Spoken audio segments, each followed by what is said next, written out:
How about a Huddleston?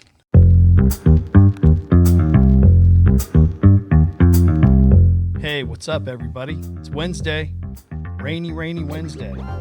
Got something special for you today. Actually, something near and dear to my heart. Check it out.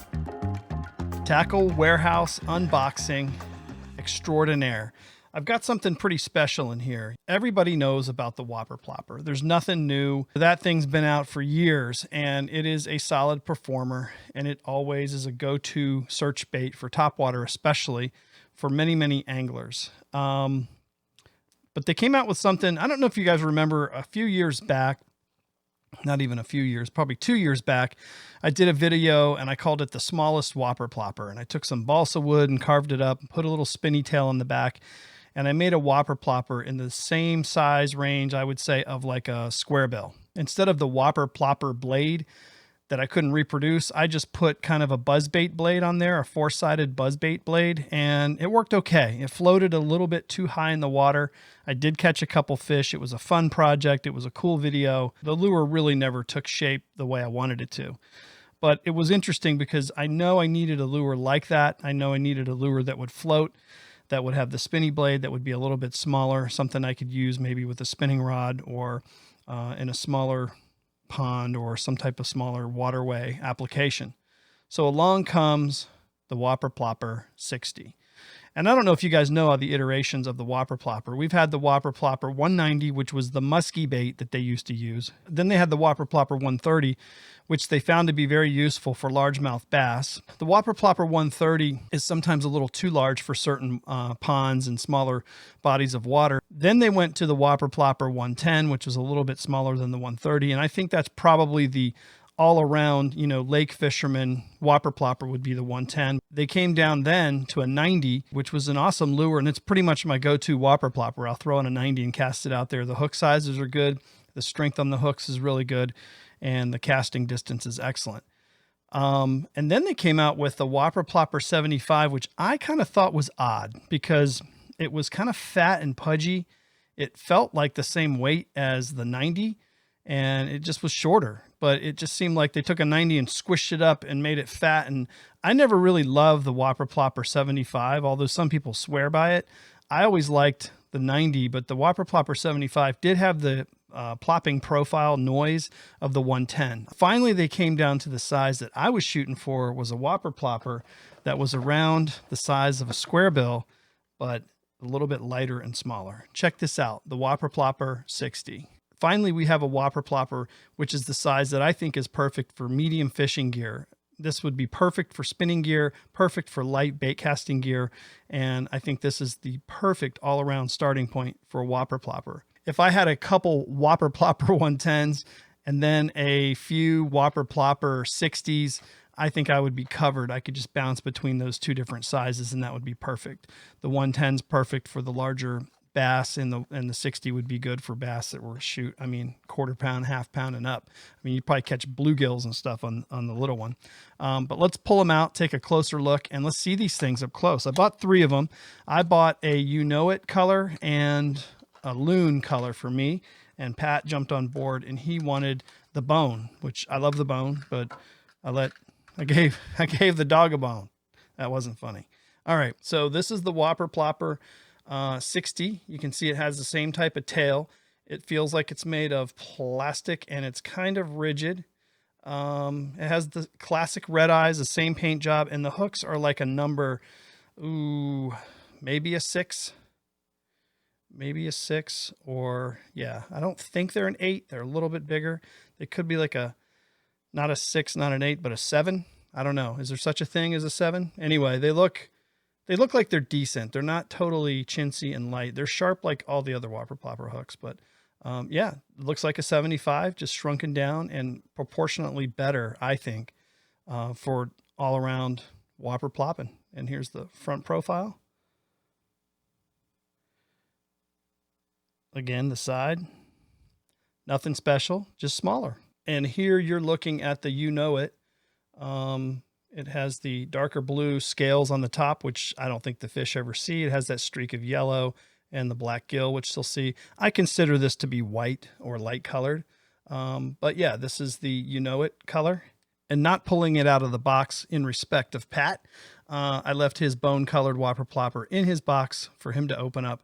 But this is the bone color, which is a little bit more of a yellow hue, which is a nice color. I really like this color. I think of all the white colors I've ever used, bone has always been a solid producer. So that's the Whopper Plopper 60. Now, I've been going through these larger swim bait phases, and especially some of these larger hard swim baits, these glide baits. And one thing that I noticed about this Bear King, if you remember this one, this is the one made in China by Bear King. It's called the iSlide 135B. In testing this in the water, it would float. So I'd reel it in, it would drop down maybe a foot under the water, and then it would float back up. And it wasn't a real slow float up. It was kind of a quick float up, more like a square bill speed. And I didn't really like that action. So I bought some of these, which I bet a lot of you guys already know what these are. These are, they call them Suspend Strips, which I don't really know why they would be called Suspend Strips. I guess they are to make floating baits sink and suspend, but I want to call them sink strips because they're lead and they make things sink. But anyway, you can put these little lead strips, and it's kind of like lead tape on the bottom of your lures. You can trim them down, play with the weights, and make this thing sink. So this lure has some magnets that hold the hooks, so I didn't really want to put the lead in between the magnets and the hooks, which may have been a good place to put it. So what I did was I put strips up under the chin. I had to do 2 layers here. And on this one, the hooks hit in the back section here, and I didn't want to get in the way of that magnet. So I just kind of did that. I wrapped it around the belly. So you're going to see some silver on the side. I don't think it's going to hurt the overall performance from a fish standpoint. But when I put this in some test water, it does fall nice and straight and flat. And hopefully this will help me achieve the action that I wanted from this bait from the get-go. And I'll water test it, and if it falls too fast, I can peel some of this weight off. If it doesn't fall fast enough, I can add a little more. So you can adjust it totally. So if you get a chance, jump on Amazon and go to the Storm Suspend Strips, and I'll put a link down below for these little lead strips that you can put on.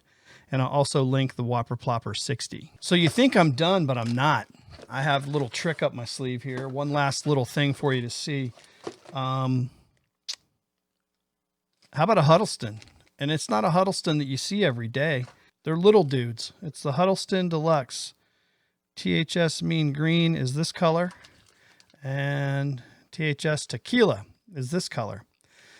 Shad Tequila. So I'm going to pull these out and show them to you. I was looking for something that had a soft wiggle in its tail, a little bit of heft, but not too much. I didn't really want to throw a Huddleston full 6-inch. And I've always thought, like, what if they made Huddlestons that were a little smaller? And I wanted an open hook bait. And this thing gives you all the benefits of a Huddleston, if I can get it out of the package, in a tiny little setup. This is the Huddleston. It has a top hook. It's called Mean Green, and it's about 4 3/4 inches. So unlike the 6-inch, it doesn't have the girth, weight, and heft, but it does have that nice soft tail, which is going to give you that Huddleston action that everybody loves, and it's going to give you that open hook. This would be a bait that would kill the bass, in my opinion, in the fall months. Let's take a look at it, the size of it.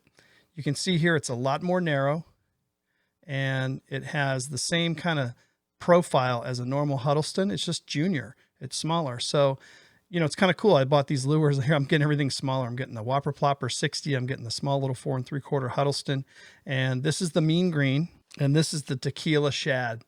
This thing looks really good. I got one of these for Pat. And what a color. I mean, you can kind of see through it. You won't be able to tell with this on the screen, but you can kind of see through the body. And it just looks awesome. I'm barely wiggling it, and look how much movement I'm getting in that tail. So when that thing swims through the water, it's just going to like kick nice and slow. And again, a lot more narrow profile, still a big chunky body. This is going to be an awesome, awesome bait. Whether you're in ponds, lakes, whatever you do, this little Huddleston is going to be kicking. So I wanted to share those baits with you on this Wednesday. This week's crawling along. I can't get to Saturday fast enough. I want to go fishing so bad I can't see straight. Last weekend, I caught like nothing. One day I caught nothing for real. The next day I caught like a little 10-incher, which I didn't even put on video. I'm still fishing that larger body of water. I don't have a fish finder. It's a little harder for me to zero in on the fish, but these things ought to be moving up for the shallower fall bite and positioning in ways that would make it easier for me to catch. I will get into them eventually. I won't quit, and I won't quit trying. So I think I'm going to make 2 days this weekend of fishing. I don't know if I'm going to do both days at the larger place, but I'll do at least one day there on the boat, and then I'll do another day at least at a pond, maybe in the kayak. So let's see what I do. Let's see if these baits work. I will try them out. I'm going to try the Whopper Plopper just because I don't think the topwater bite's still on. But we've had some pretty warm weather, and that water temp is up still in the 50s. So maybe, you never know. Good talking with you guys tonight. Hope you enjoyed the unboxing. I'll talk to you soon. Take care, tight lines. Peace out. 110s and a cupper. Did your cupper.